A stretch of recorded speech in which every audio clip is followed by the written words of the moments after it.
நீங்க முருகனை கும்பிட ஆரம்பிச்ச பிறகு இந்த ஒரு தப்பை மட்டும் பண்ணிடாதீங்க. ஆமாம், எல்லாருமே அவரோட சோதனையில இருந்து தான் வந்திருக்கோம். நீங்க ஏதாவது ஒண்ணு அவர்கிட்ட வேணும் அப்படின்னு வேண்டிக்கிட்டு கேக்குறீங்க அப்படின்னா முதலில் முருகன் என்ன செய்வார் தெரியுமா? உங்களை ரொம்பவே சோதிப்பாரு.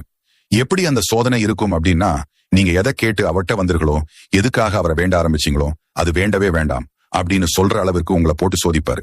அந்த சோதனையை எப்படியாவது தாக்கு பிடிச்சு நின்னுடுங்க. வேண்டாம் அப்படின்னு மட்டும் சொல்லி அதை கைவிட்டுறாதீங்க. முதல்ல ஒன்றை ஞாபகம் வச்சுக்கோங்க, எந்த ஒரு பொருளும் நமக்கு ஈஸியா கிடைச்சிட்டா நமக்கு அதோட அருமை தெரியாது. அதே ஒரு விஷயம் நமக்கு ரொம்ப கஷ்டப்பட்டு பல தோல்விகளுக்கு அப்புறம் கிடைக்கிறது அப்படின்னா அதோட அருமை நமக்கு நல்லாவே புரியும். அது மாதிரிதான் முருகன் மேல் இருக்கும் நம்பிக்கையும். நீங்க கேட்ட உடனே அவர் அதை செய்து விட்டார் உங்களுக்கு. அதோட அருமை என்னைக்குமே புரியாது. அவரது பக்தர்களை அவர் எப்போதுமே கைவிடவே மாட்டாரு. முருகன் பக்தன் அப்படின்னா சும்மா இல்லை. வாழ்க்கை அப்படி ஒன்றும் எளிது இல்லை. அதுல கஷ்டம், நஷ்டம், துன்பம், இன்பம், துயரம் இப்படியெல்லாம் கலந்துதான் இருக்கும் என்றைக்குமே. இதை நாம்